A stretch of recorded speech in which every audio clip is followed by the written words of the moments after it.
Good morning, good afternoon, and or good evening, ladies and gentlemen, and welcome back to the No Respek Podcast. Yes, it's been another week of hockey for the Montreal Canadiens, and I want to say that it was a positive week.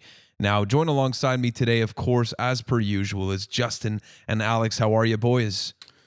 I'm good. Habs just squeaked a win against the Sens today, so happy about it. 3-1 this week. Ready to talk hockey. Alex, how are you? I'm doing good too, man. Good to be here again. Crazy that we're already at 6 episodes. I didn't think I'd make it this far, but To be honest, that's great. Yeah, I mean, our track record when it comes to consistency last year wasn't fantastic, but we're keeping on, right, like the Canadiens right now with the success that we've had early on.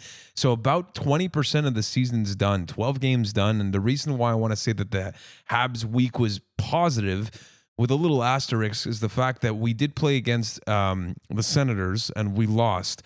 And coming back to last week's episode, for those of you who are joining us for the first time, welcome aboard. My name is Mackie. You just met Justin and Alex, but just want to say that, like the Habs right now, the main thing is that it's still rolling, but you didn't like exactly what you saw in terms of maybe this week's performance, especially against Ottawa. Is that fair to say?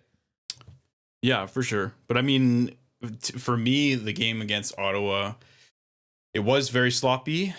But it can also be attributed to kind of fatigue, which I know it's kind of a shitty excuse to throw around. Cop out, yeah. It was 3 games in 4 nights, and even more so, it was 5 games in 8 nights. So, I mean, you can't really have that as an excuse, but I thought that might have been the reason that we were so sloppy that game. Yeah, and I mean, I don't know what's going on in Vancouver, but yikes! I don't know, Alex. You watched the Toronto Maple Leafs pound them as well, because I know that you're an Austin Matthews stroker. No, I just watched his highlights. That's all I need, right? Yeah. It's a good way to end the night. Tuck me in before bed. Just watch those Austin Matthews highlights.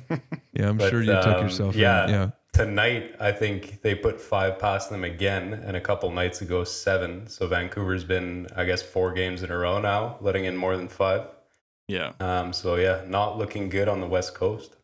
Yeah, not at all. And we're going to get into each game individually. Not that it's going to be that much of a deep dive for this week, because the storylines were relatively similar and uneventful, especially in Ottawa. But I want to start off again with the shout outs for this week.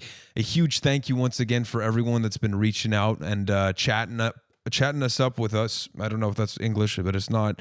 I wanted to say a big thank you actually to Carl Proshowski, who commented on our YouTube page saying that he loves this podcast. Perfect thing to have in the background while he's working.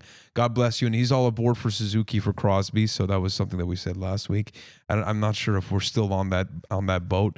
Well, we confirmed it, no? He's coming. Yeah, we did confirm in September. Yeah, Sydney and PLD. So the other guy that I want to shout out is Joseph Berniquez. I believe Joseph has been liking literally every single tweet we have made. So thank you so much, Joseph. Yep. And as well for your comment on last episode. Legacy Corner, of course, we had him on last time. And we'll actually be having Gibby from Hab A Listen later on in today's show. So super excited for this one. We had a couple of technical difficulties with the audio, so we apologize in advance. A couple of other guys I want to shout out, especially for Twitter engagement, is Jay Maolji or Jeff. I'm not sure which name you go by, but he's from BC. Thank you so much. And Peltor84 as well. Huge thank you to everyone that's been talking to us. It's been really a blast to be a little bit more active and being around the good vibes that the Habs have brought this season. So let's get back to the games. Starting off with the 6-2 win against Vancouver. What was the storyline here for you, Alex? I think that game was Jeff Petrie, right? Jeff Petrie continuing his hot streak. He had 2 goals, 1 assist. Almost had the hat trick. He had a lot of good looks. He's just been unreal to watch this year. Again, our offense was too much. The depth was too much to handle for Vancouver. Again, they were back with their turnovers, odd man rushes. That game was smooth sailing Price played well, as good as he needed to play, and came out with the easy win.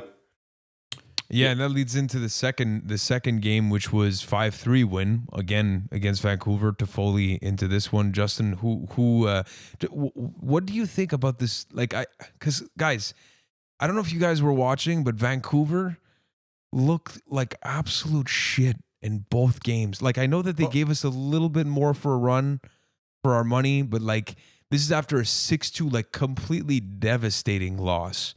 I start with you, Justin, because I don't know if Vancouver is this shit. Like, they're not that shit in theory.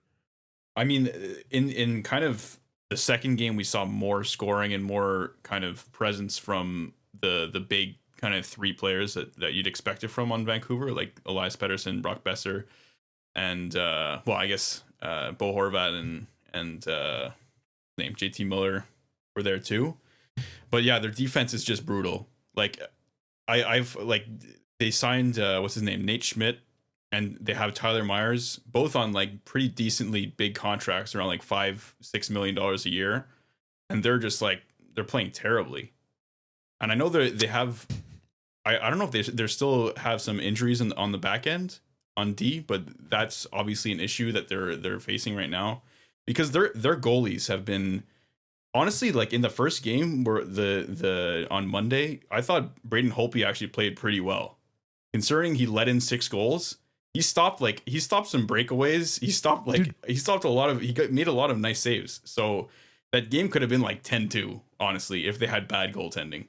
And I think legitimately look like they were practicing like catch-ups on breakaways, like the drill that we used to do in hockey. Like, it's like, okay, the guy's gonna have a jump step, so you have to do, as a defenseman, try to stop it, and the goaltender gets like a good practice. But it's actually fucked. Sorry, yeah. I cut you off there, Justin. No, it's okay. But I'm just gonna say, like, Braden Holtby and Thatcher Demko, both I thought in both games played very well for them. Like, I mean, they obviously couldn't win them the games, but I didn't think that it was really their fault. I don't think the goaltending is the problem in Vancouver.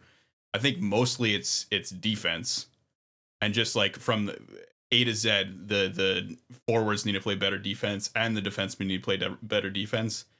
And what that tells me is really it's a systems problem, and it's a coaching issue. Maybe it's a personnel problem too, but I just think they need to switch something up, and they haven't done anything in the last in the month of this NHL season that started. So I just think that something needs to change, and when it's kind of like a problem you see throughout the lineup, and you saw last year that they're pretty decent, I think it could be a coaching change that's gonna spark something with them.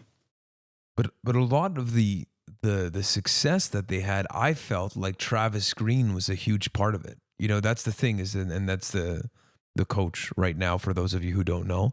But I don't know if I could say that it's the personnel. Like, I know that we spoke about this in the first episode, is that when we looked at the offseason that the Vancouver Canucks had, and of course, again, Canucks fans, we're Habs fans, we don't watch every single game. I read your Reddits. I know that you guys are vocal, so and one thing that I love that they use as a term is they call Tyler Myers Tyler Miners when he plays like shit. So that's phenomenal. But for me, the big thing about Vancouver is that they lost some key pieces in Markstrom, who was massive for them last season. I think that from a Habs fan's perspective, we all knew that when we were playing, you know, when I watched the highlights, when I've seen the storylines, is that he was a huge part of that team. And Holtby and Demko, not that they've been playing terribly, but they haven't been playing to the same level that Markstrom has for the Calgary Flames. As we saw, the Montreal Canadiens got, you know, shut out for the first time in the season because of Markstrom. And then after that, when you look at the pieces in Tanev that they lost, they didn't really. They had this hot thing that they did in the playoffs, and they didn't really capitalize on that. So I don't know if it's personnel, to be honest, or the coaching. I think it's really. I'm not sure if Jim Benning is the best GM out there. I guarantee you he's not. But I think Vancouver fans should be pissed at this point, I think. Alex, I don't know what you think. Yeah, I think I agree with Justin that I don't know if it's necessarily a personnel issue, but I think it is a system issue. Like these guys, like Besser, Quinn Hughes, like Besser's leading the league in goals or tied. Actually, Austin Matthews again had a couple tonight, so got to be second now. But I think Quinn Hughes is like top 10 in league scoring. So their offense is going, but there's a problem here that every second shift they're allowing a 3-on-2 or something. There's something not clicking there, that the centerman's not getting back or the winger's not getting his D-man. And it's just odd man rush after odd man rush that they have good players. It's just, again, there's something not working there that I think has to be fixed soon. Otherwise, I think the coach and or GM are done. Yeah, I mean, they're going down the drain real fast there. Justin, sorry, I don't know if you were about to speak there. Well, yeah, one thing I just want to say too is obviously the Habs this season are looking like one of the better teams in the NHL. And it might just be that Vancouver has run into like a team that can beat them. And like, I mean, we've won against them 4 times, right? So that's 4 out of their 8 losses. So it's half Tyler losses Toffoli, now, so. Tyler Toffoli, like was leading the NHL by scoring just on the Vancouver Canucks, literally. It's crazy. Did you see someone change the Wikipedia page for Vancouver Canucks to Tyler Toffoli is the owner of the Vancouver Canucks? It's amazing. It's either Tyler Toffoli or Michael Ryder. I don't know which one it is. So Gary Galley could tell us that one. So, but yeah, I mean, the Vancouver Canucks, I mean, again, we think that the pieces are there to be definitely better. But you could be right too, Justin, is that they have been playing against the Montreal Canadiens, which is a solid team with a lot of depth. But now they're playing against the Toronto Maple Leafs, and it's almost the same story. That's so true. I don't know, like, and now it's you're right. It's sometimes in this short season, it could be an off year or whatever it could be, but I don't think that the Vancouver Canucks fans give a fuck. So Canucks fans, if you're listening to this for whatever reason, give us your take on why the Canucks are not doing so great. And we're sorry if we got a little bit of aggressive with your team. We understand.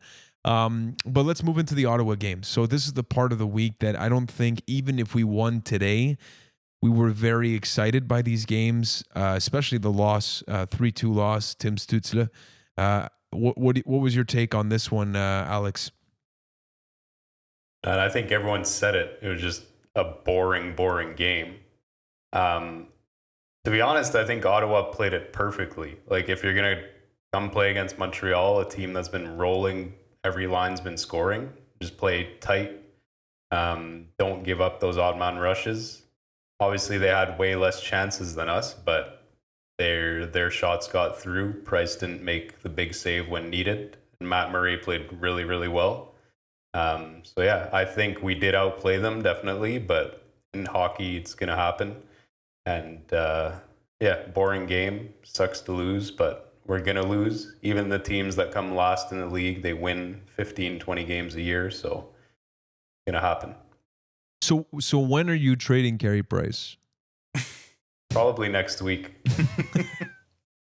Yeah, but more seriously, do you think that this is a problem? Like, I want to get everybody's takes on this one because this is a hot topic, of course. Because as soon as there's a drop in Carey Price's play, you'll hear it for sure. At $10.5 million, I can understand. But where's your trade? Where's your hand in terms of pulling the trigger on this trade for Carey Price? Like, imagine right now if we were not 8-2-2, but we were. I can't do the math, but 4-5. Okay, whatever. 5-5-2. Okay. I think people would be panicking, right? Like, those games we won against Vancouver was not because Price came up huge, it's because we scored 6 goals, 7 goals. Mm-hmm. If our offense was not there and we had lost those games with Price playing how he played, I think the panic would be much more felt, right? Yeah. So I do think he's been bailed out this year so far. And right now it's not a concern because we're winning. Mm-hmm. But if our offense had not stepped up, I think there'd be worry there for sure. I mean, yeah, I don't think Carey Price has played up to his potential for sure. And I think, honestly, what I'd say is if maybe Jake Allen and Carey Price were on a more equal playing field in terms of their like legacy and careers, I think Jake Allen would have stolen the starting job from Carey Price from just like the confidence and kind of play we've seen from both goalies as of yet. Obviously, you like when you take into account how good Carey Price has been in the past and all of that, then like for sure Carey Price is going to be your number one guy, and I have full confidence in Carey Price. But I'm just saying that Jake Allen has shown kind of the confidence and being there as a solid goalie where I haven't seen as much as that from Carey Price. Having said that, I would, the only reason I would ever trade Carey Price, I wouldn't trade Carey Price, to be honest. I don't see a way of trading him that would make sense for the team. Losing a big piece like that while also making another team benefit in a way where we get something back that would work, I don't see it happening. I mean, the thing is that, you know, I agree with both of what you said. Like, there's that side of the fact that, you know, he's far into his career. He's proven everything that he needs to prove that he is the number one for this team. And in another circumstance, yes, you know, Jake Allen is playing better than him. But I think it's a definite overreaction here because the guy has played 7 games and it's been a quite even split. And out of all of the games that he played, I will say that the Ottawa one was like the one that was most evident that like he did not have a good game. But all of the other ones, you know, the Calgary game where he played, he was solid up until the weak goal that he sent. So your image is tarnished by that, right? Because it's like a weak goal and it's Carey Price and he doesn't look as sharp as he normally does. But all of the other games, he's had some very key saves. But I do agree with you that if you always expect like those years in 2014 where you literally shot the puck and as a Habs fan, you did not think that it was possible for it to go in. Like there was a moment in Carey Price's career, we used to talk about it, is like we were surprised that the puck would go in, especially on a clean shot. Like if there was nobody in front, if there's nobody in front, there's no chance. Yeah. All the commentators, they all had the same line. Like if he sees the puck, it's not getting by him, right? No chance. And no chance. My only issue with it is I fully believe in Price. I know he has the ability and he showed it in the playoffs last year. But I can see the other side of the argument because if he has a bad year this year, that's 4 years in a row that he's a below average goaltender. Yeah. Which at some point it's like, okay, well, where do you cut your losses, right? I'm not saying trade him, obviously. He has the ability. I know he does. Hopefully this Jake Allen situation kind of makes him realize like, oh shit, this starter spot might not forever be mine. Mm-hmm. And maybe I do have to put some more work in. But it's kind of like if people have been following the news, like this GameStop situation, right? Like at some point, where do you cut your losses, right? Such a relevant topic to bring up. Some people are going to be left holding on to this non-valuable asset. And is that what Price is going to be if he has a few more bad years, right? Jesus so is there a short squeeze happening in Carey Price's career? Is he going to go up to one saving percentage and doesn't let it anything? Hey, if he brings us the cup this year, then I'm all for it. I'll hold the bag for the next 10 years. Oh yeah. I mean, I'm sorry. Go ahead. So, yeah. Well, I just want to say like, yeah, I think when you're paying someone $10 million a year, you kind of have that expectation that they're going to be there to win you those games. And that's my only kind of issue with seeing kind of some like not great performances this year. But as you said, it's like it's very early, and I think like to argue your point that he's been not great the last 4 years, yes, but also the Habs have been not great too. So I mean, like when we're talking about like the 2014 and a few years before that, like the Habs were consistently like top 3 in the East or the Atlantic. And Those And were the like whole system was defense. Yeah, The whole thing that Michel Therrien was putting Exactly. in. The team, the systems was built off the fact that you have this unreal goaltender. You're going to score 2 to 3 goals, and you only take 3 goals to win a hockey game, les boys, okay? But that was the truth back in the day. Yeah. When you had Carey Price, 3 goals, and then after that, just Carey Price, that's a recipe for success. 3 You know, goals. 3 goals. No, but Michel Therrien gets a lot of flack. So does Marc Bergevin for not scoring. But this is how we made it in the back in the day. And now things, of course, have changed because we're a more offensive team, and this is the way the league has trended. But I think that does come to the detriment of maybe some of the numbers and some of the way that these goals are going in for Carey Price. I still think that there's another level. I'm not going to say that it just has to do with the systems and that's it, that's all. But right now, I think you pay I'm totally fine with the contract because I know what fucking Carey Price did in the bubble. He has that in him. He has that still in him. And for this team, maybe he won't be the same Carey Price that he was like all throughout the season, but maybe he doesn't need to be because he needs to fucking save that shit. He's been overworked after all of these years, and you want him to be the guy in the playoffs. So, I mean, that's all I got to say on Carey Price. I don't know if you guys have anything else to say because, it's still early in this season. Yeah, I know. I think we covered it pretty well. I hope he can find his game more. I don't think he's like, trust me, I don't think he's shitting the bed really. Like I think he's playing all right. He's just not playing Carey Price goalie, goaltending. Like it's not up to par. Yeah. And I feel like I'm breaking the fucking record because I feel like I've been saying that for the last it's 2-3 years quite a bit on this fucking podcast. 100%. Anyways, so that leads us into today's game. So again, this is where you see it. Maybe a message that was sent, and we were worried that potentially the Ottawa Senators would become the Detroit Red Wings of this fucking year after that first loss, because this is a team that we should win both games. I know we didn't, and shit happens. And today's win, we're recording on Saturday night here. Jake Allen gets the start, and this is one where I think you would have expected Carey Price, but regardless, Jake Allen gets it. So that might be a message from Claude just to say like, hey, just letting you know, this is going to happen today. So maybe that's going to fire him up. And maybe February is going to be I should say that January was Carey Price's fucking November of what's the season? What's the month that he's trashing usually? It's November. I think it's November. Yeah.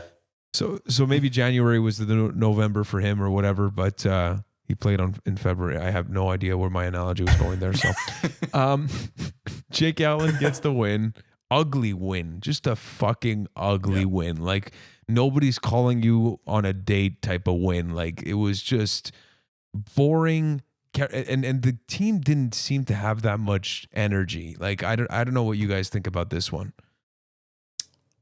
Yeah, for me, I wrote a couple of notes on all the games, and for this game, all I wrote was a win's a win.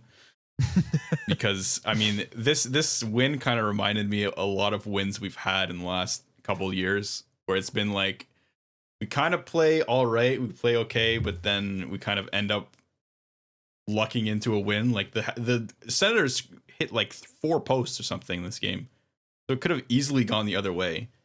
I think we played well enough to win, but it just wasn't all there. And the Senators kind of played their game of, I guess you can call it like trap hockey, or just playing tight and just not letting us really get anything. So yeah, it was a boring game. Not much to say, but a win's a win. 2 points, baby. 3-1 on the week. So yeah. Alex? Yeah, I agree with Justin. Again, another sleeper game. I don't really have any comments on the game itself, but just like one quote I saw online or idea that kind of was brought forth is that if I can make it relevant more to soccer, which is a sport I watch a lot, And they always say in soccer, the team that wins the championship is the team that can win the most 1-0 games, like those ugly, scrappy games, and just squeak out with the win, go home, get ready for next week, and keep it going. And I think tonight or this afternoon is a perfect example of that. If this team wants to be a serious contender, it has to find a way to squeak out those ugly wins. And now we get a couple days off, go to Toronto, or I think they're coming to the Bell Center. But anyway, get a couple of nights rest, play Toronto, and just leave with those 2 points. Forget about it and move on to the next one. Yeah, I agree with that. That's a very good statement. The only thing that I have a problem with is that it was that fucking tough against Ottawa.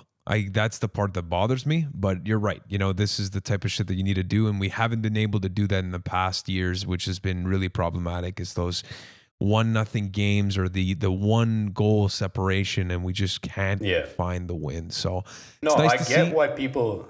Sorry, I get why people are upset that we appear to be struggling against Ottawa, but a couple of years prior, this would have been a 3-2 loss, and then today a 4-1 loss, right? Mm-hmm. We wouldn't have been able to come out with the win in the past couple of years. It would have been like Detroit last year. Yeah, would have just lost them all, right? So exactly. Yeah. I get it's kind of nerve-wracking to see them struggle a bit, but you have to find a way to win these games. And Toronto did it too. Toronto lost against the Ottawa Senators, and there's something to be said about a team that has no pressure and one that does.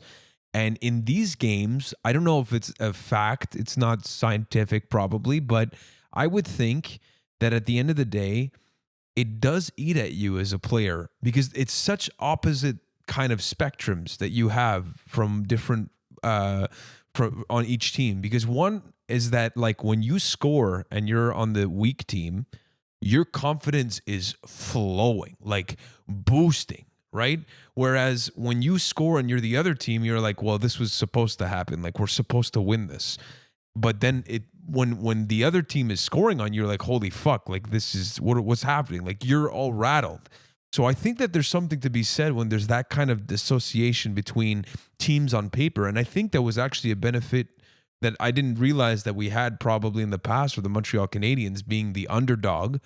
But when you're a big team and you get showed up by the little guy, it fucking hurts you. It hurts you more than you think. So not an excuse, but I do think that plays a factor in these types of games. So Habs, again, now 8-2-2, so it's still looking fantastic. I think they're still second in the division, especially after Toronto's massacre against Vancouver again. So this is a little bit of the storyline that we thought. You know, we know that Toronto has a talented team. Give credit where their credit is due, but the Montreal Canadiens are right there with them. So the storylines for this week, man, Josh Anderson, buddy. I still can't believe that Alex, beginning of the fucking season, said that this guy would have under 10 goals. Can you at least say that you're wrong now? No, he hasn't scored 10 yet, has he? No, he's at 8, right? Let's wait till he scores 10, man. He's been pulled out of like 3 games with possible injuries, so... Okay, fair enough. I mean, fuck, you never know. Okay, well, I'm going to mark it as soon as it happens, so don't worry about it. I'm going to tweet at you from the No Respek Podcast. Anyways, Josh Anderson, anything more to say about this guy? What do you... I felt like, I think it was the game against Vancouver, the first one, where I just felt like whatever he had tweaked in that Edmonton game, and we saw a little bit of that... a little bit of a difference between that first electric game that he showed in Toronto, and we thought that maybe he slowed down or did something. I felt like he was completely back to the Josh Anderson that we saw at the beginning of the season. Not to say that he wasn't effective, but still. Yeah, for sure. I mean, I don't. They still haven't really said if he had any sort of injury or it was just another bad sushi night or something for him. But yeah, other than his eating habits, I think like he's been dynamite. Like he's always around the puck. His puck always seems to go to him in the right spot, and then he just puts it away. And he's getting a lot of chances, and some of it can be attributed to his line mates, Nick Suzuki and Jonathan Drouin, who are both having like insane starts to the season as well. So I mean, it's like ideal situation for Marc Bergevin getting Josh Anderson. So I hope he can keep it up and keep this scoring rate. I don't know what his shooting percentage is these days, but I expect like the scoring obviously to fall off a bit. He's scoring like, I think he's like on pace for 50 goals if it would be a full season. So it's pretty insane. I said that Josh Anderson would win the Rocket. Okay, so Yeah, well, you're nuts. No, but more seriously, like the thing about Josh Anderson is that there's no player that's his size that is that fast. It's just as simple as that. Like Tom Wilson up there for sure, but Josh Anderson, he's literally as fast as Paul Byron, and he's 6'3". You're shaking your head, but like he's figuratively as fast as Paul Byron. I think he's just as fast. Like that's how fast he is. It's crazy. He's fast. He's for sure.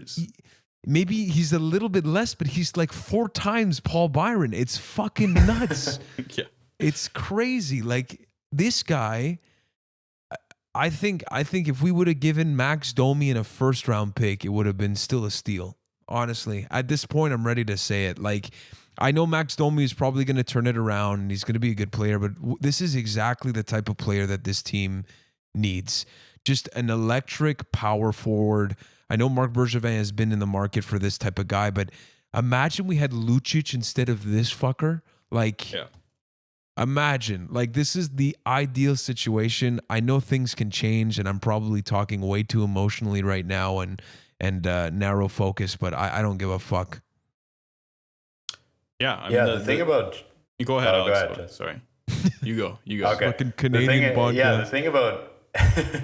the thing about Anderson for me, Justin touched on the shooting percentage, and yeah, I don't know what the shooting percentage is, but he's getting a lot of chances, and I think it's similar to like my Toffoli take from the first couple weeks, where even if he does go cold for a couple games, I won't be concerned about Josh Anderson's play.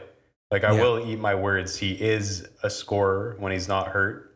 You touched on Drouin and Suzuki having insane starts to the year. I think a lot of that has to do with Josh Anderson. 100%. Like, obviously, they're playing well, but I think if you had Domi on their wing or anyone else on their wing, really, I don't think they have the start they're having. He's really created a lot of space for them as a puck carrier. If they get him the puck on the wing, it opens so much room on the other side for Drouin and Suzuki. Yeah, it's just been really, really impressive to watch. Hopefully he does score more than 10. But yeah, I don't think like there's any concern if he does go cold for a bit, just from the amount of chances he's been creating. Yeah, no, just to say his shooting percentage is actually, I just checked it. I'm the new stats guy. It's 19.4. So that's like a pretty high shooting percentage. Usually his career shooting percentage is around 11%. What's his batting average? It's fucking 1,000 right now, buddy. Tell you that much. Good one. Fucking no strikeouts there. Fucking pull hitter. Anyways, no, but the last thing I'll say about Josh Anderson is that the main thing, and I don't know if you guys have watched Ice Guardians, the movie. Have you? Is it called Ice Guardians? I did. Yeah, it's the documentary on fighting on hockey fighting. Okay. Yeah. Yeah, so they talk about the impact that an enforcer has, and this is the new age enforcer. I think is to have a guy that's this size, like a Tom Wilson, like a Milan Lucic back in the day, like a Ryan Reeves. All of these guys, what they allow you to do as a skilled guy like Nick Suzuki and Jonathan Drouin is to have space. When, like you said, if you had Domi on that wing, I don't think this line is rolling the way it is. Obviously, Josh Anderson is lit, but the fact that I'm not, like you said, I'm not too worried about if he stops scoring, because he's going to still be effective for that line, because he's going to create space by just being the presence that he is. And this is why I think one of the grocery list items for Marc Bergevin and Claude Julien this offseason was to get size, because there's an intangible impact that this type of player, and the fact that there's intimidation, things that you can't put on paper that has an impact when you're playing hockey. I haven't played hockey. Well, we've played hockey together. We have great chem, all three of us. But, you know, there is a side when you're playing against somebody and they're fucking massive and you're going into the corner and you're like, where is this guy? Is he coming to kill me? That does take up space. It takes up rent. Then you pay rent in your mind when this shit happens, and it fucking impacts you as a hockey player. So I absolutely love Josh Anderson, and I'm going to buy a jersey. It's going to be done. It's done. No, I totally agree with that if you had a player like the size of Max Domi or someone like that on that line, it definitely wouldn't be as an energetic line or as a kind of intimidating line. I don't necessarily agree that he is as effective at being that type of player like a Milan Lucic or a Tom Wilson type guy. Because he does hit, but I don't think he really goes for like the punishing hits and like finishing his check as much as maybe he should, maybe he shouldn't. I don't know. But I don't know. He got cross-checked a couple of times. He didn't look very happy, and he fucking he sped up, like he got like faster. It was fucked up. Got the nitrous oxide on him. He's fucking poked the bear, buddy.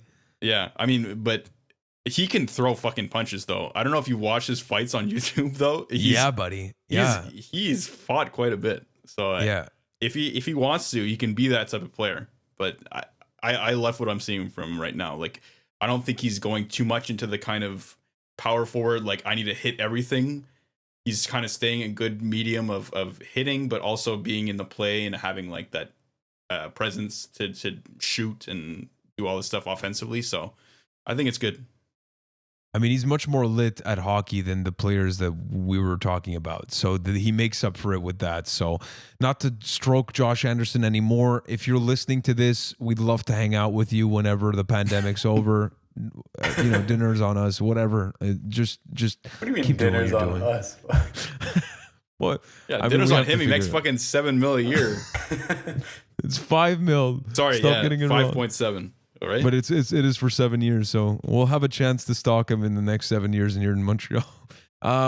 Yeah. Okay. So I have a note over here. Does anybody want to set this up, because I don't know where this is headed? Please. Are you guys looking at the run of show?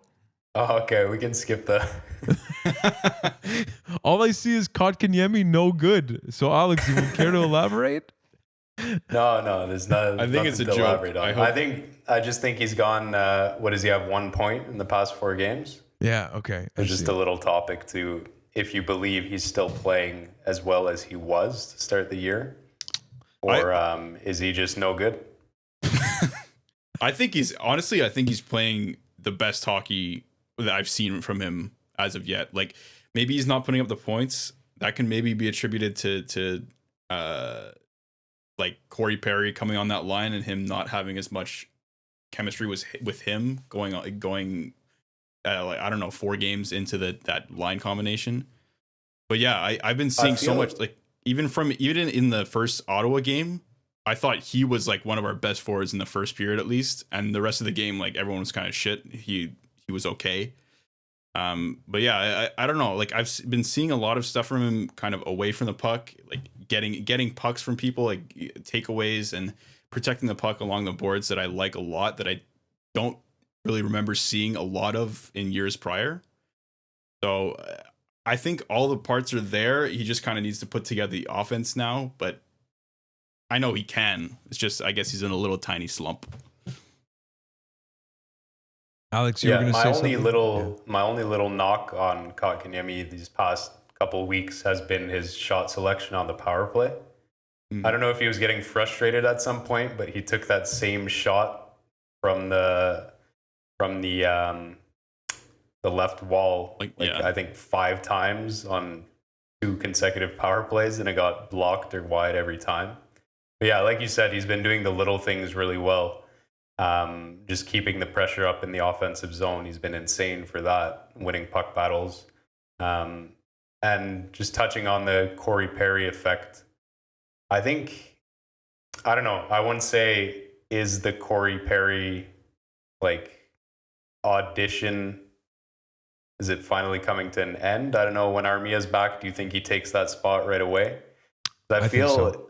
I feel it's tough for players to play with Corey Perry just because of that lack of speed. Yeah. Like he's good on the power play next to the net or in front of the net. If you get him the puck close to the net, then sure, he'll probably make something happen. But I think just for the transition offense that Montreal seems to try to play, I think he's really hampered Kotkaniemi in that aspect. Yeah. Yeah. There's no question in my mind that Armia should be in the lineup right after he's ready to go. Like, I love the whole storyline of Corey Perry. I love the fact that, you know, we tweet about the fact that he's Corey Perry, point per game Perry, all of this stuff. But the reality is that he's over the hump in terms of, you know, what he used to be. Armia is in the prime of his career, and he's a more effective hockey player. And this is not a knock on Corey Perry. This is just facts.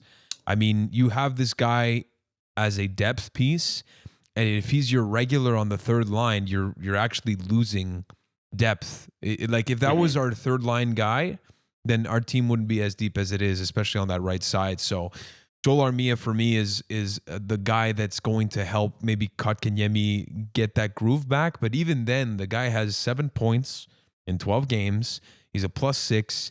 It's the two-way side of this game that I'm really appreciating. Sorry. When I say the two-way, I think is the defensive side of his game that I'm really impressed by, because he's so responsible, kind of like Nick Suzuki.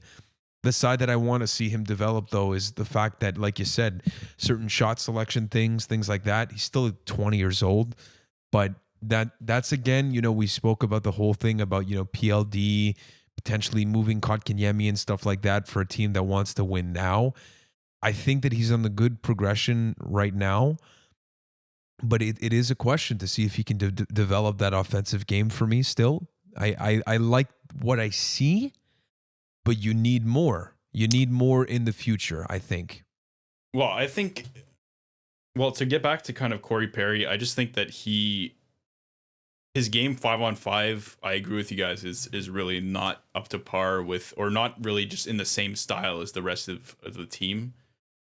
Being that he's just kind of like a slower player than he once was. I think where he's really effective is the power play. He's shown that he can kind of put up points, and he's really a good presence in front of the net. But yeah, for Kotkaniemi, I'm not too concerned, just because I feel like he's not really been given much of a chance with high caliber players. And maybe, I don't know, I want to see him kind of try playing with more high quality players. Well, Tyler Toffoli is like, you know, he's on a line with Toffoli, right? Yeah, and he was doing well with Toffoli. He has 7 points in 11 games. So I mean, 12, yeah. In 12 games, yeah, you're right. But still, like I don't know. Like, Tyler Toffoli is great. Obviously, he's top scorer in the NHL. But sometimes you want a bit more than that. No, but you know what I'm saying, though. Like, he's been playing with he's like Tyler Toffoli, as much as he's been great, he's not like the top caliber player that you're used to playing with, you know? But like, so who would you put him with? Well, I'm talking about like if, let's say, if Kotkaniemi was on the Nick Suzuki line, I'm saying that, like, if he was with Anderson and Drouin, then I think he'd be putting up more points. Okay. Like, you put him on a third line, he's gonna enough. be playing less minutes. He's gonna be putting up less points. Like, it's, to me, it's a result of that. I'd actually be curious to see that happen, but It's never gonna happen because Nick Suzuki is just so good. But so bear with me, okay? Is that if you want Kotkaniemi to develop his offensive game, and you want to put him with maybe a little bit more talent, like you're saying, or like a line that makes a bit more sense, I don't think it's going to happen either, because Nick Suzuki and Jonathan Drouin and Anderson have been working so well. But the argument that I'd make is the fact that you have Jesperi Kotkaniemi go up, and he's going to have those second line matchups, and he could potentially grow his offensive game, right, with those guys. And then you put Nick Suzuki on the third line matchups, and he's still playing with Toffoli that can put it in the fucking net, and they even score more goals. Thoughts? Well, Do I become the Habs coach next week? Definitely not. The thing is with this team, it's like, I mean, Claude Julien was talking about it where he loves putting his fourth line against other teams' first lines. So I think that kind of matchup of trying to put our kind of like sleeper good players against sorry, am I boring you? Sorry. It's 12 o'clock. This is way past my bedtime. No, but I think just kind of like trying to match by like hiding players on a third or fourth line. I don't know if it necessarily works to our advantage or not. But yeah, I mean, it's obviously an option, but when Nick Suzuki is playing so well with these players now, like exactly. It's not really an option you can take at this point, at least. I would like to see that experiment at some point and see if I at least should, fill out my CV for associate coach. That's all I'm saying. Did you say Kotkaniemi potentially with Gallagher and Tatar?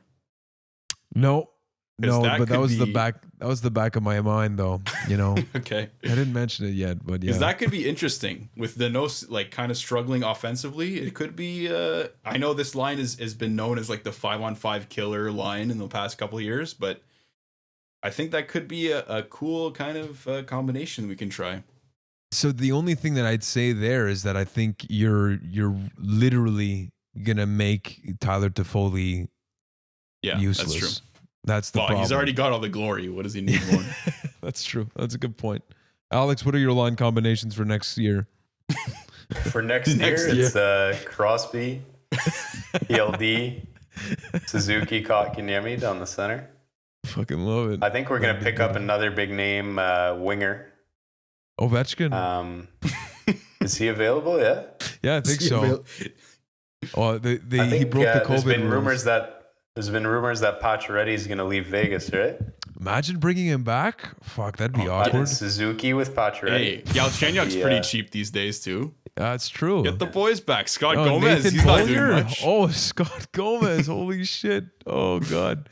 Unreal. I hear David Abisher has a fishing business or something. Fuck.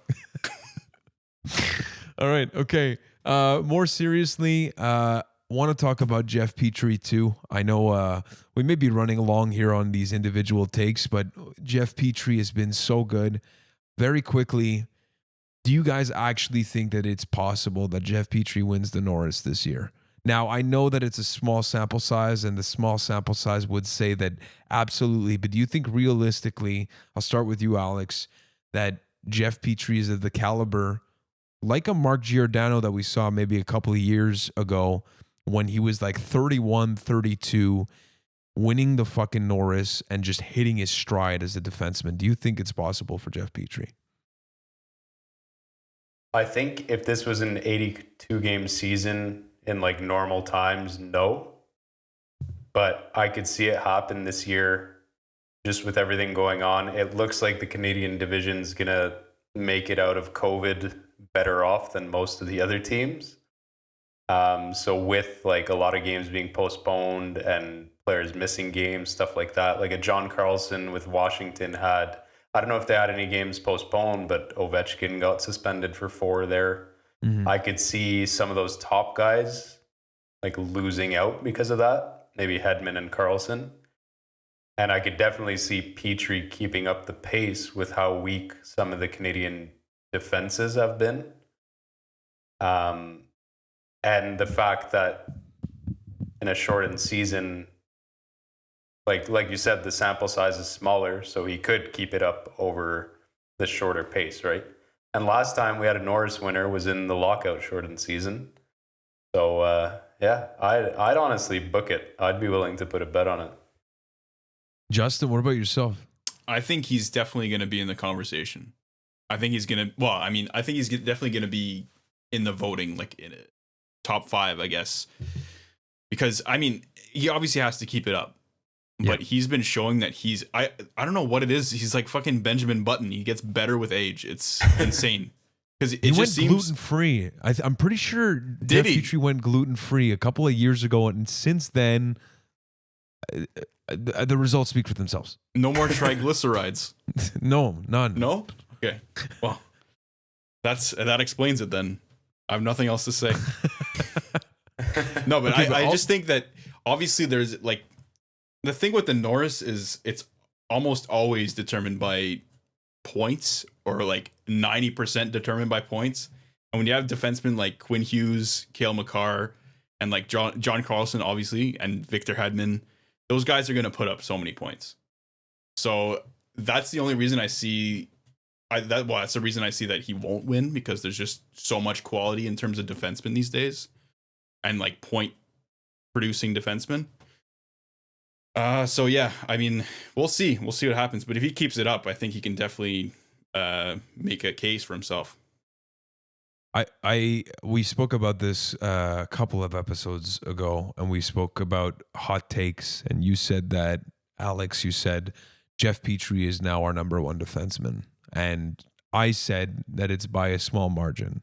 I want to change my answer. It's definitive. It's done. I will eat crow.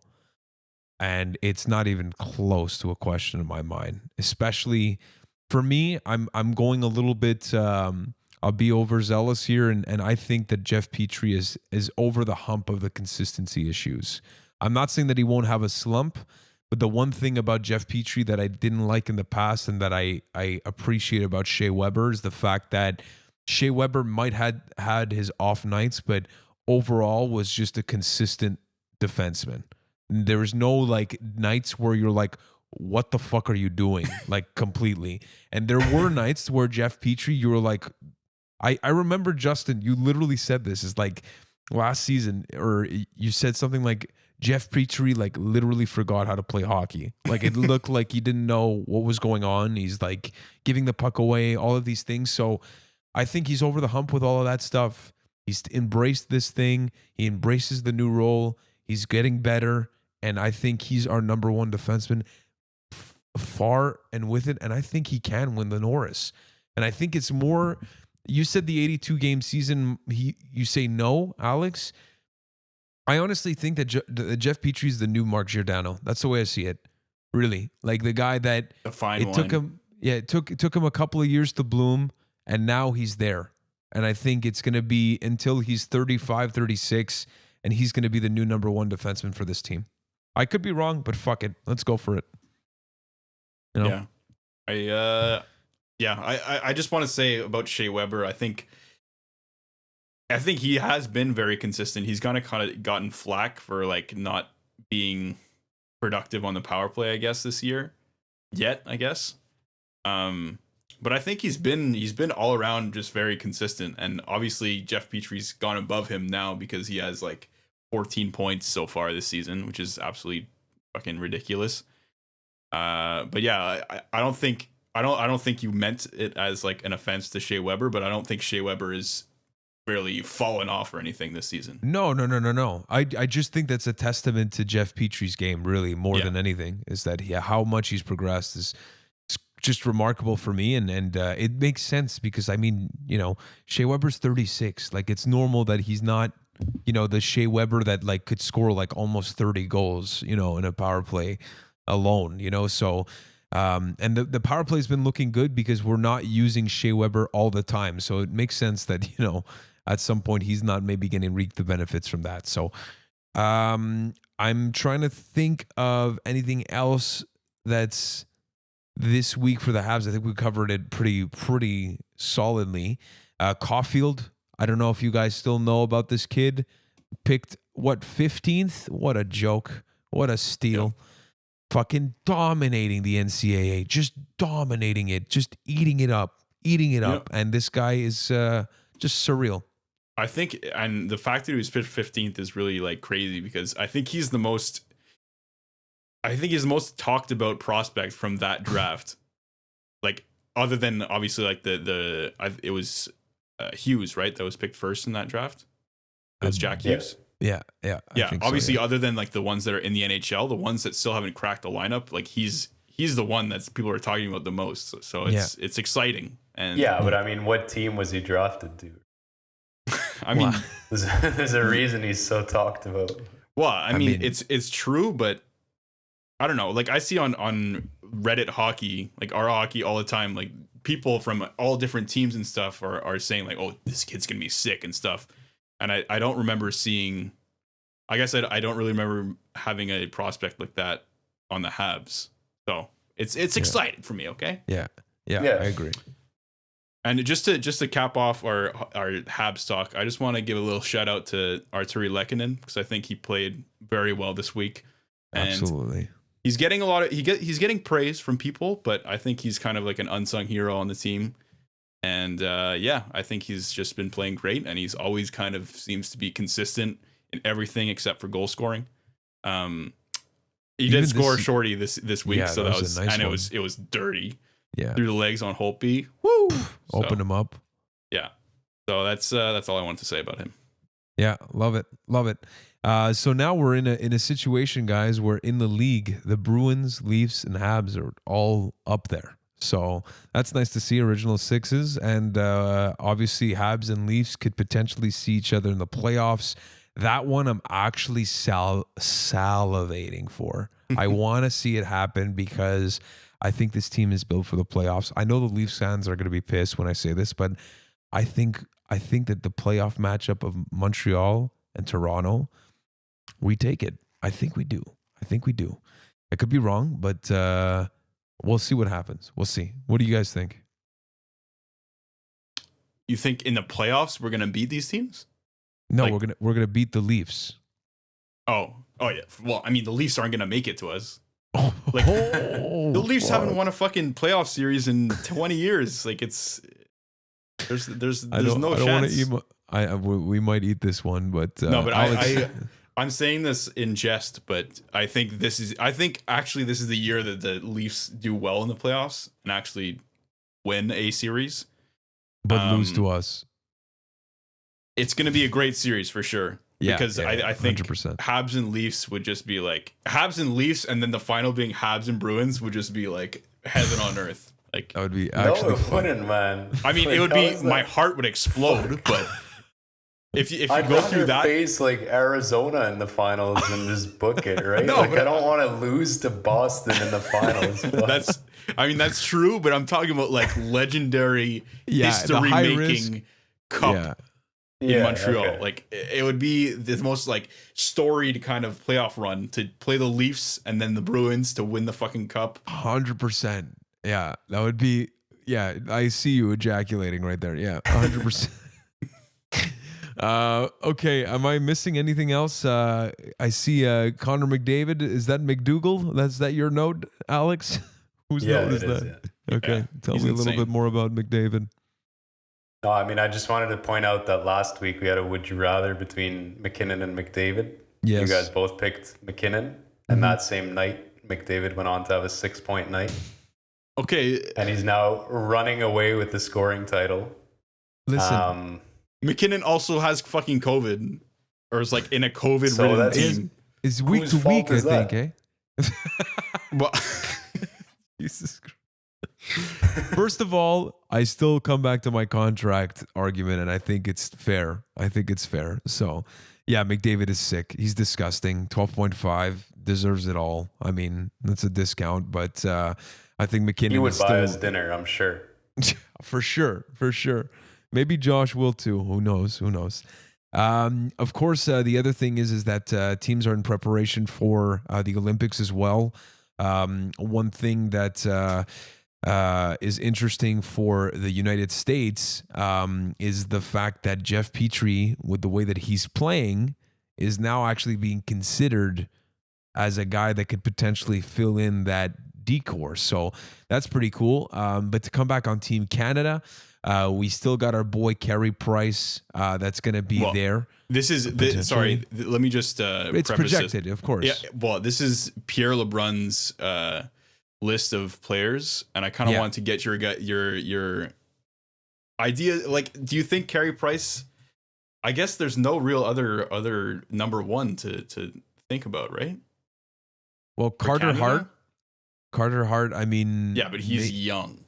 Yeah, he makes a case. He makes a case if he progresses the way that maybe Carey Price progressed when he was young, but he's even younger than when Carey Price started hitting his stride. So, but for me, I mean, for sure, Carey Price being there, it all depends on his season and stuff like that. But you know, we saw what he did in the bubble. Still, like we touched on before in the episode. I think that Carey Price is definitely the guy that you're going to be looking to for this roster. Yeah, I mean, just to tell you how stacked Team Canada's roster is going to be, especially on the forwards. The centers, okay, there's like 12 centers in the forward group. They can't fit the centers in the center ice position. So that's true, eh? The centers are Connor McDavid, Nathan McKinnon, Sidney Crosby. Don't know if you heard of him. Ryan O'Reilly. And then on the wings, there's Steven Stamkos, Patrice Bergeron, that are centers as well. Mark Scheifele. And there's just Brad Marchand, Mitch Marner, Bo Horvat, Braden Point, Mark Stone, Matthew Barzal. Oh, John Tavares, sorry, as the fifth center. Literally doesn't make any sense. Doesn't make any sense. Yeah, peace. Like the gold medal is just ours. I hope you're. Thanks for coming. That's it. I mean, the U.S. surprised Canada this year. Austin the Matthews juniors. in his first Olympics, no? Yeah, I think so too. Right? Well, he played in the world the world tournament thing, right? So yeah. No, hasn't been I don't know. I 23. can see the U.S. Like the U.S. are getting pretty good these days. They are, but they're very. I think in like one more Olympics, they're going to be really good. But I think they're still kind of younger. Mm-hmm. in terms of like I don't think they have much like really good depth on their team. Whereas in Canada, it's like every line could be a first line. So it's I think they still have that kind of step to take, but I do agree that they're definitely in the right direction. Once Cole Caulfield gets on the team, it's over for sure. What about Nick Suzuki? Could you see him making the team? He would have to really surprise because there's already like so many top players. Yeah. Well, I mean, he'd replace the scrub Sidney Crosby regardless, I'm sure.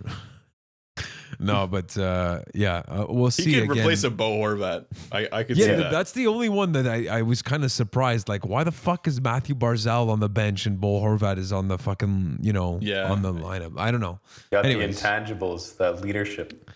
Potentially. Pierre LeBrun maybe just wants to make some Vancouver fans happy too. So true. He also has Josh Morrissey there, which kind of surprised me, but I guess he's like okay. I guess, yeah. I definitely think I would put Dougie Hamilton over him anyway. Anyways, I'm curious to see when that's going to happen, to be honest, and if there's going to be any problems with the Olympics with this whole pandemic. Hopefully by then we don't have to worry about this shit anymore. So we're still, hoping for the best and coming back to normal. But that's I don't know if there's anything else around the league that we wanted to cover. It's all good. Not really, no. Okay, cool. I don't think we want to talk about the whole COVID situation, but yeah. No, I mean, you've brought it up now. Well, the U.S. is fucked. That's it. Let's move on. All right.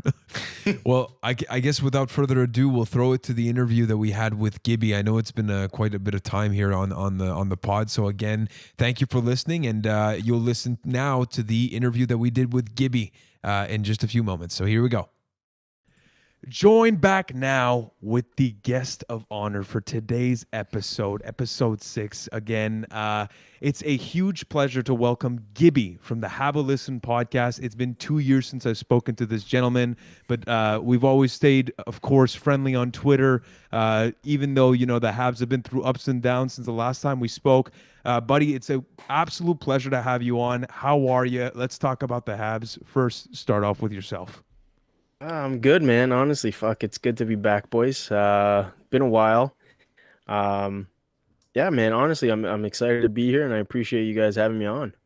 Please, the pleasure is all ours, and I know that Vinny and Lewis are probably listening right now. So shout out to you boys, Vinny with the great Nonna impersonations. I'll never get to that stage. I only appreciate the way that the Nonnas cook. So God bless you, Vinny. All the best. Okay. Coming back to yourself and the boys back at Hab A Listen, tell us a little bit more about the podcast. I know that I've been listening, ever since the first time that, I think it was like 3 or 4 years ago where we first chat. No, we didn't chat. At first I knew about you.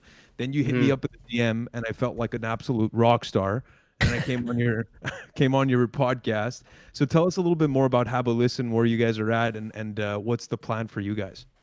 So Hab A Listen, we started, like you were saying, about 4 years ago. we've actually just partnered with Dean Blundell. For you guys that don't, I know you guys probably aren't very aware of him, but he's a former radio host from The Edge, and he's building such a brand for the podcast network, and he's got a website out. It's www.deanblundell.com. If you guys want to check him out, go ahead. He's got great content. We put out articles, put out just a bunch of podcasts, just everything you guys want, honestly. But yeah, going back to the pod. Lewis and I started the pod 4 years ago, and then we just brought Vinny on. Vinny's probably been on for 2 years now. I think this is going into a second year. Yeah, right now, just started streaming, and we just started the Twitch, and we're trying to follow the lead of the boys. I know you guys have been twitching for at least a year now, right?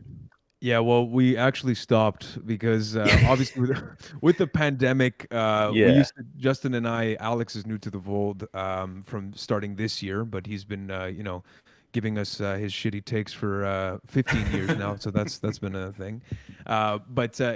Twitch is definitely something that we want to come back to, but it's great that you guys are integrating it. We know that we want to bring it back, just not right now. But yeah, I mean, I know that, you boys have so much chemistry when I listen to you guys are a fun podcast, kind of like us. We take it, we want to give information, but we also don't want to just be, super boring about it. So huge respect to you guys for that. So let's move in a little bit more specific to the Habs and yourself, Gibby, because I want for the people that are listening to understand what kind of fan you are. I did this with Mr. Legacy, Brendan Legacy from last episode, and what I want to do is ask you really simply: do you consider yourself a pessimist, a realist, or an optimist when it comes to the Habs?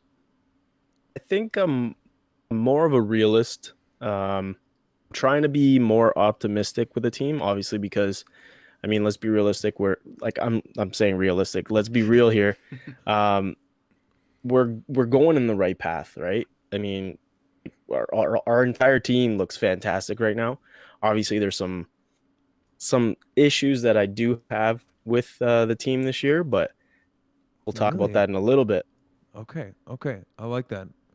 Do you guys have any follow-up? You have any follow-up questions, Justin or Alex, for Gibby over here with the fact that he doesn't think that this team is perfect? Well, I'm excited to get into some issues that you think the Habs have. But I was wondering too, at the beginning of the season, did you have any hot takes? Because over here, I think I said that Carey Price would win the Vezina. Alex, I think, said that Anderson would score less than 10 goals. So we already know that one. I also said that Petrie would win the Norris. Yeah, it's true. That's true. That one's looking good. One that sticks out for me for a hot take, I said it's probably going to be off, but he has been playing well, was Jake Allen's going to lead the league in shutouts.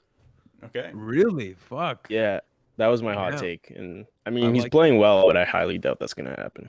I like that hot take though. It's a nice Carey Price is really helping the cause there, so right? You're on something. He might be pushing some things over to Jake Allen to get some more starts there. Yeah, fuck. Well, okay. Well, so let me ask you, just in terms of what you've seen from the Habs so far, and we can get into maybe some of the things that you have issues with.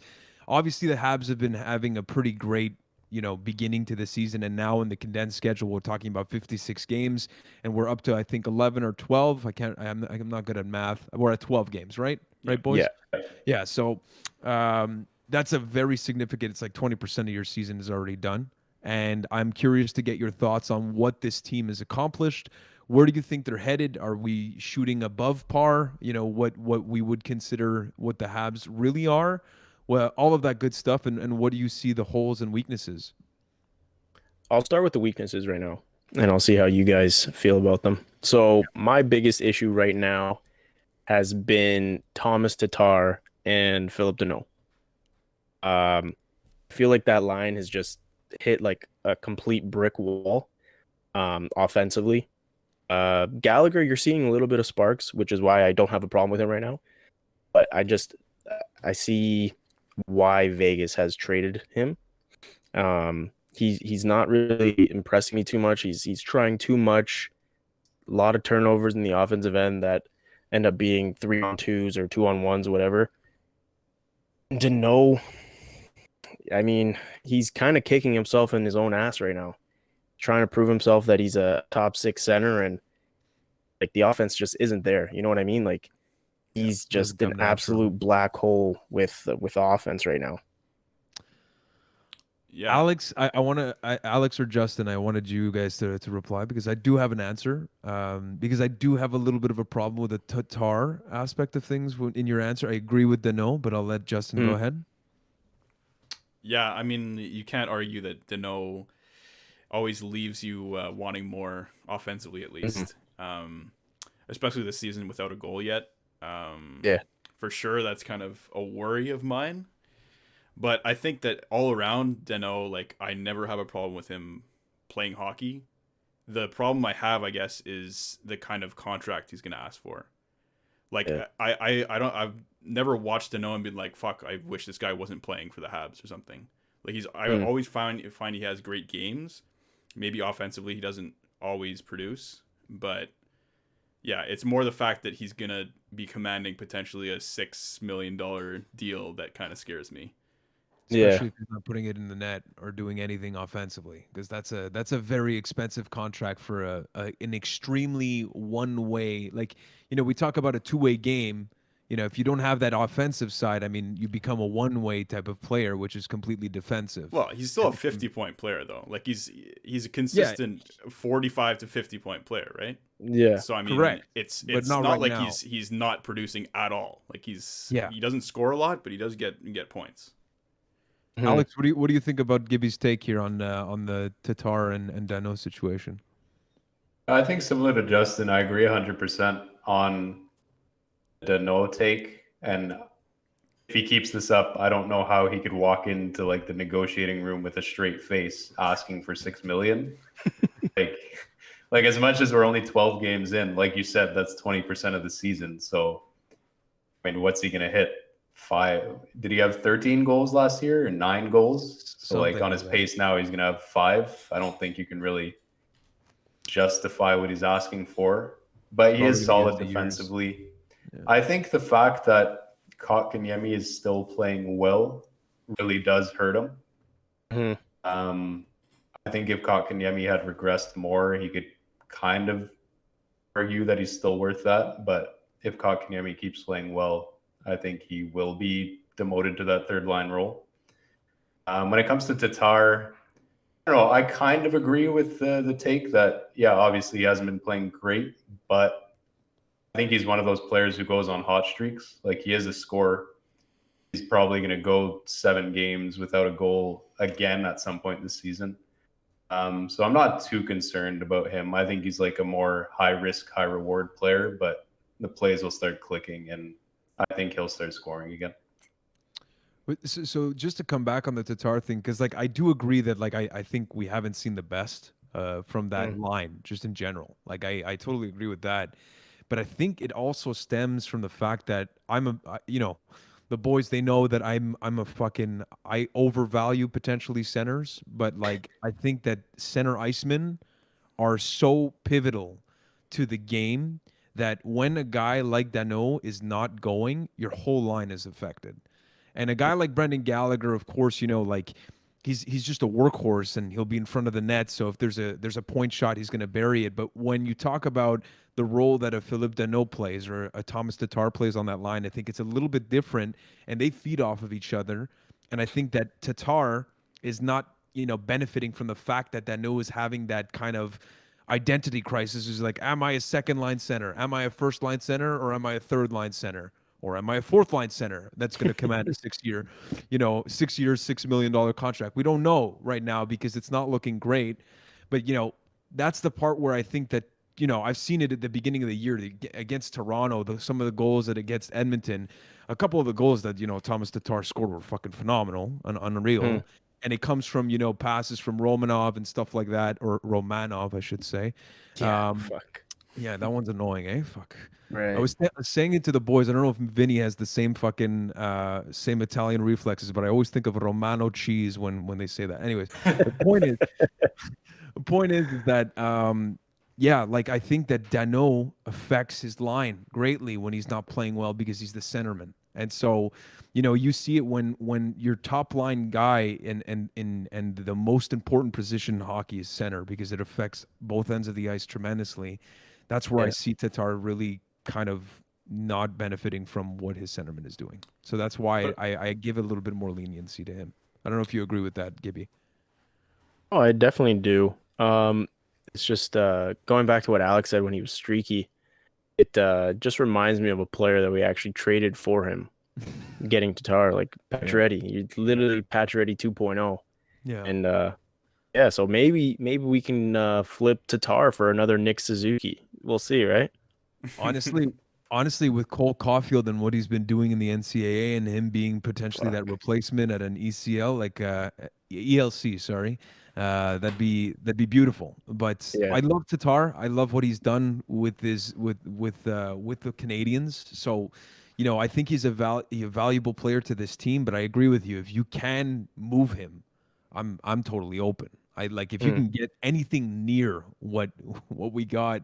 What was the return for Tatar from Vegas? The first time was like a first rounder, first, a second, First, second, and a third. Yeah. Like I think people have learned their lesson from Vegas when it comes to that shit. But geez, if you do that, it'd be beautiful. Like I'm 100% open for that. Anyways, so let's move on. We have another game segment for you today, which is going to be with Justin, so our game master. So, Justin, what do you have for us? It's a little bit of a spicy one, so we'll get into it right now. Well, it's something we've never really done before. You guys are going to play all together on the same team, and you guys are going to have to actually go back in time. So I'm not sure how long Gibby yourself has been a Habs fan, but this is going to test your knowledge of kind of the Habs history, and we're not going to go back. I mean, we're going to go back as far as you guys can go. So we're going to go in order of the latest to the oldest in coaches, and we're going to see how far you can go all together. Holy fuck. You're going to get two, dude. Come on. Oh my god. Yeah. Okay, so how it works is you have 3 strikes. So you guys are going to decide, and then if you have 1 strike, if you have 3 strikes, you're out. So we'll see how far you guys can go. Okay. Fuck. Is this interim coaches as well? Yeah, interim coaches. That's I'll skip those ones if you guys don't, because those are kind of, there's a few that are a bit obscure, but yeah, I'll say bonus points. I don't even think I know who was coach before Julien. Wait, what did you say, Alex? I don't remember who the coach was before Claude Julien. Oh my god! No, get the fuck Come out on. of here. Literally, our fucking branding is based off of the coach. Oh, sure. Come on. Jesus Christ. All right. Okay. All right. Let's start. Okay. Yeah. So Gibby, start us off. Yeah. Who's the coach now? Fuck. What's his name? I'm kidding. Claude Julien. Okay. Alex, come on. Big Mike Yeah, Therian. of course. Big Yep. Chief. Michel Aldres. Okay. So then before that.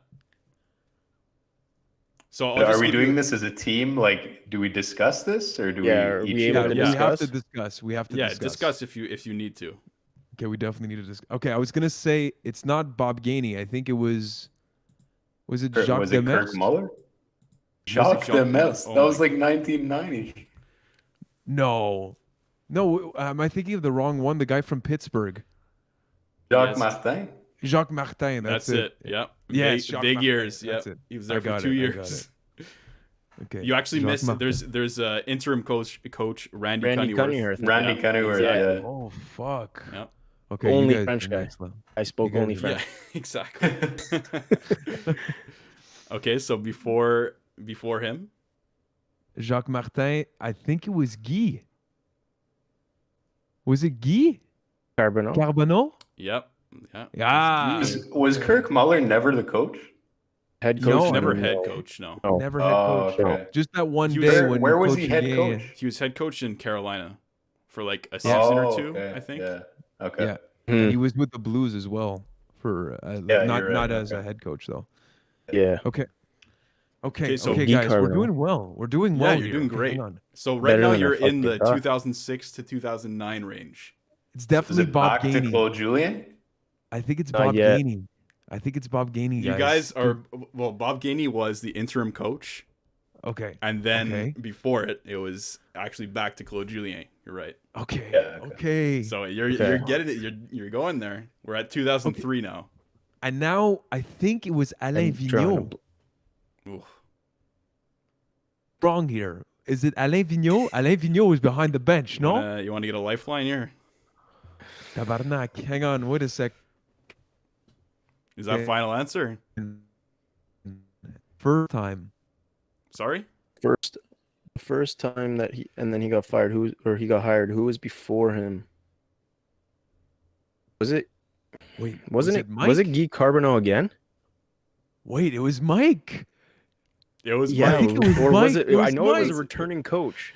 Yeah, it was Mike. It was Michel Therrien, the Yeah, first episode. fuck, Big Mike. Holy shit. Episode 1. Okay, so Michel Therrien. and Shows then how- There's not many That was what- French-speaking coaches, right? But keep rotating. Yeah, we're just gonna keep rotating names. Yeah, exactly. Yeah. The Breed next some new one- ones.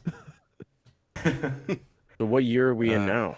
So now we're at 2000. I don't know if we're gonna go too much further, but yeah. You didn't prep for us getting this far. No, I didn't actually. Why? That's again, like Alex said, Guess- there's a limited amount of roster here for the head coaches in Montreal, but before Big Mike, the first episode, You just said him earlier. it's Guy, Okay, then it's Jacques Demers. Bob it's Alain Gainey, Bob Vigneault. Gainey, Bob Gainey. it's Alain Or is it Vigneault. okay, Vigneault? Alain. Yeah. Okay, there you go.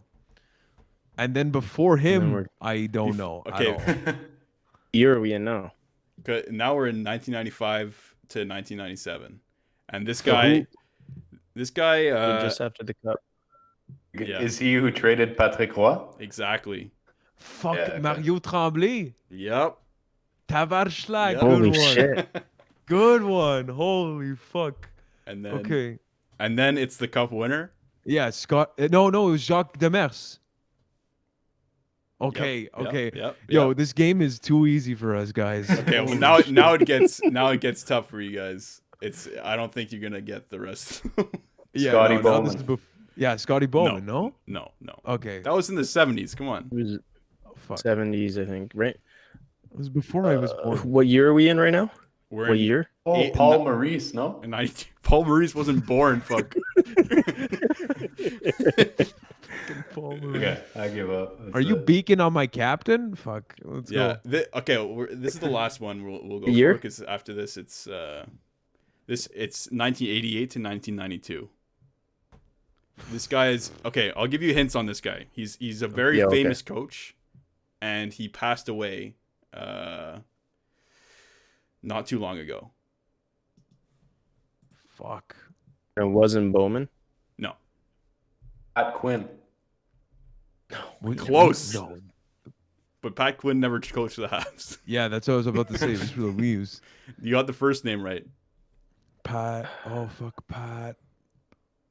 Fuck. Oh my God, Pat Quinn. Is it Pat Quinn? No, No, fuck.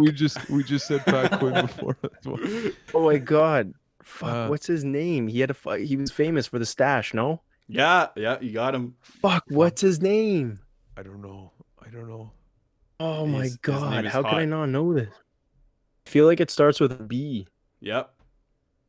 Fuck, Pat Burns. He's Yeah, so- that's it. Oh, Pat Burns. There it Burns. is. Fuck. Exactly. Jesus, Yeah. I actually. I There it didn't know is. Yeah. Fuck. He actually passed away around 2010, so 10 years Yeah. ago.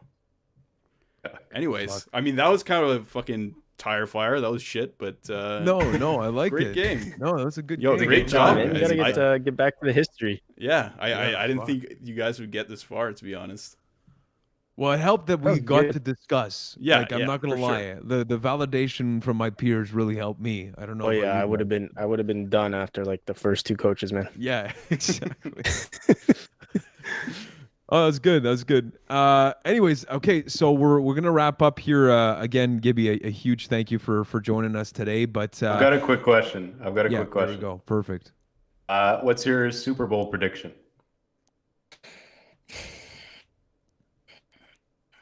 Super Bowl prediction.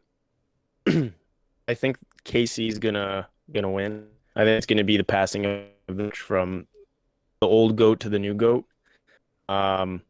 I hope I would like to see Tom Brady win it one more time, just to prove the haters that it wasn't just Bill Belichick coaching, and he does still have it. But I still think Casey's just too strong of a team to be beaten. Fair I like enough. it. And we'll go 34-21. Okay. Forward. Hey, All all right. right. Pretty significant. I like it. I like it. All right. Well, Gibby, last thing that I want to ask you, just in terms of, the Habs, and you can also add all of the shout outs that you want to do for Hab A Listen, of course, but just in terms of your message to the fans, if you had one to give. Chill the fuck out. Carey Price will bounce back. You guys have been seeing what's going on Twitter right now. It's fucking brutal. But Dude. It's fucking brutal. saying, "Oh, Price's contract shit." Like, yeah, the contract's kind of shit, but fucking Carey Price. You know what I mean? Like, you can't really, like, the guy. It's invaluable. He's just an invaluable player. I mean, I Can't don't really know. measure his value. I don't know if anybody remembers what the fuck he did in the bubble, but that's what you're fucking counting on. I was lights out. Mm-hmm. Guy, if this team is this fucking good right now with a shitty Carey Price, imagine when he actually turns it on, and he will. He always does. So I feel like that never happens. I feel it's like it's one or the other, right? what do I you feel mean? like if Price wakes up, the team's gonna go to shit. Yeah, that's true. Yeah. That's true. Yeah, Everybody's we gonna can be never like, "Oh, have he's it. playing fantastic. Fuck it, just kind of scraped barrel here, boys." Yeah, exactly. Anyways, Gibby, again, a huge pleasure to have you on. I know it won't be the last time. Give our best to your boys, Lewis and Vinny. Yeah. And again, I want you guys just maybe shout out all the people that you need to shout out for the Hab A Listen podcast. Yeah, so shout out to Lewis. If you guys want to follow our podcast, shout out to Lewis and Vinny, obviously. So if you want to follow us on Twitter, at Hab A Listen. If you want to follow us on Twitch, at Hab A Listen. Everything's at Hab A Listen, Instagram, whatever the fuck you guys want, YouTube. Yeah, man, honestly, visit deanblundell.com if you guys are not aware. I highly recommend them, not just because I'm part of the team. Even prior, I was always on their website. Just they have some great articles there. It's not even just hockey, just everything, honestly, just everything you guys want to listen to, watch, fucking read, whatever. It's a great time. Boys, honestly, thank you very, very much for having me on. Love your show. Love what you guys are doing. And honestly, like Mackie, we've had this conversation before. Like, the reason why I'm glued to you guys is you guys are so similar to us. Like, you guys like to fuck around, joke around, but also be informative at the same time.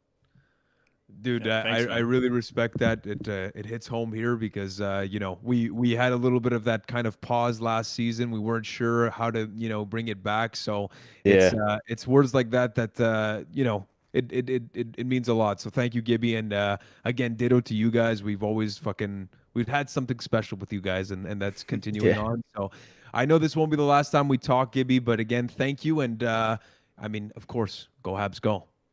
Go Habs, go boys. Cheers. Oh, yeah. Fuck All yeah, right, bud. cheers, buddy. A huge thank you once again to Gibby from the Hab A Listen podcast. Once again, we've been dipping our toes in collaborations this year. First with Brendan Legacy from Legacy's Corner, and now with Gibby. It won't be the last time that you see either of those two gentlemen, and it was a blast to have them both on. So once again, thank you, Gibby, and all to the boys back in Hab A Listen. So check them out, please. And to close off today's show, let's get into the week that we have ahead for the Habs, and that's Wednesday, Thursday, Saturday. We've got Toronto, Edmonton, Toronto. What do you guys think? Alex, you go first. since you want to talk about Toronto so bad. Yeah, I mean, I think this will be a test week, I guess. These are tougher games for sure.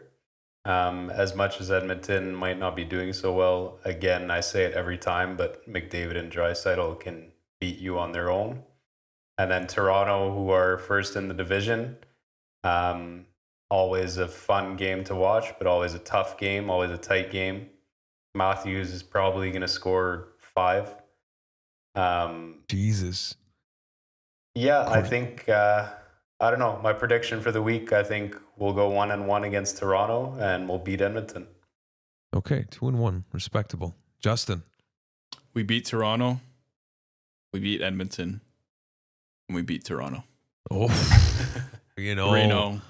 I'm We had liking the this Maple shit. Leafs number last season, all season long. We showed that the first game of the season was a fluke. Shouldn't have happened. So I'm saying that we're going to have Toronto's number this season. Their defense just doesn't match up. And Austin Matthews scares me. But I think we can contain him enough that he might score like a hat trick, but we can still maybe pull it off with our scoring too. So that's my prediction. I'll say this. I think that the Habs are going to live and die this week from Carey Price. I think that Carey Price is going to get the starts Wednesday and Saturday. And then I think I agree with you that Edmonton, we should win. And Jake Allen's been playing some great hockey. Obviously, Edmonton, they've got the big boys that can turn it on. But I think this week can either be beautiful or it could be really ugly. And it all depends if Carey Price can be the player that we need him to be for these games. Because if their superstars are going to go, we need our superstar to go. And that's Carey Price. So that's what I haven't given you a true prediction. I'm hoping that Carey's going to turn it around and really, elevate his game and not play to the level that the Montreal Canadiens play against when it comes to Detroit and Ottawa, apparently. But so that's my prediction for this week. Great job. Excellent. All right, there's another big game tomorrow. True. On Sunday. That is Super true. Bowl. Well, by the time people listen, it'll already pass. Just so everybody knows, I know absolutely nothing about football. And so it's kind of funny when Gibby, we brought it up, he started developing his answer. And I was like, oh, that's a quite significant separation between the points. And I literally, I know like enough. I know that, Tom Brady, Bill Belichick, I know the names. I know Kansas City's pretty lit, but I know nothing about the game of football. So I want it to be Tom Brady. You know why? The same reason that Gibby said. And I just think that it's going to be a hell of a statement that this guy, literally, I think there was a stat about Stephen Curry. He is the best 3-point shooter. That's basketball. Yeah, Stephen Curry. Yeah. Who was it? Steve? What was Steph Curry. Steph. That was the most boomer way to say Stephen Curry. I'm sorry. Steph Curry has, I think, something like 43% shooting percentage in 3 shots, which is the highest, 3-point shots, which is the highest that it's ever been. 3 shots. This is so bad. Wait, why are we talking about basketball now? Hang on, I'm getting there. Hang on. Okay. But he has the highest percentage, which is like 43%. And there was a stat saying that Tom Brady has more of a chance to make it to the Super Bowl than Steph Curry does to get a 3-point shot. Isn't that fucked? How is that relevant? It was a stat. I'm sorry. Okay. Stat. I'm sorry, guys. It was a terrible stat anecdote. Okay, so what's your prediction? Who's going to win? I just told you, Tampa. Okay. All right, Justin, what do you think? He's like, Tampa. Do you have a Wait, Tampa's part of fantastic it? analogy for us? Wayne Gretzky once said, you miss 100% of the shots you don't take.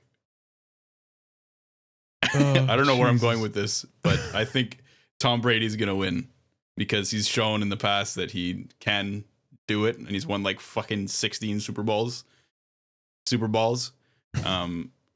So yeah, I think he's gonna deflate the football and get the win. Oh, I like it. What about yourself, Alex? There, you connoisseur. I don't really follow football either. But I Why think do we like have this question? What are we doing?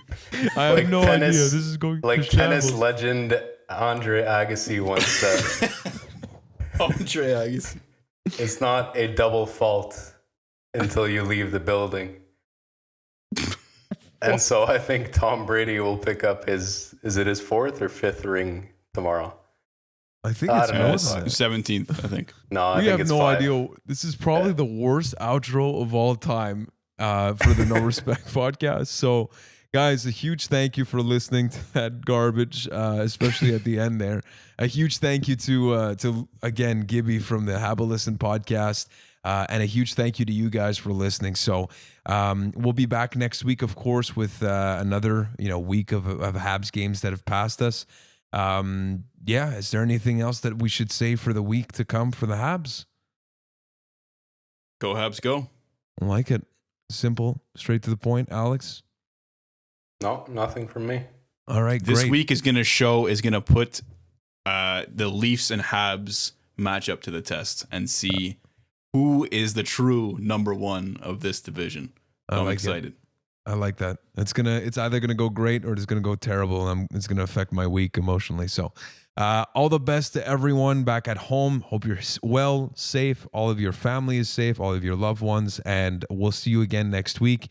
For Justin, for Alex, and for myself, Mackie. Again, you can reach us on our own Twitter handles. So it's our names _No Respek.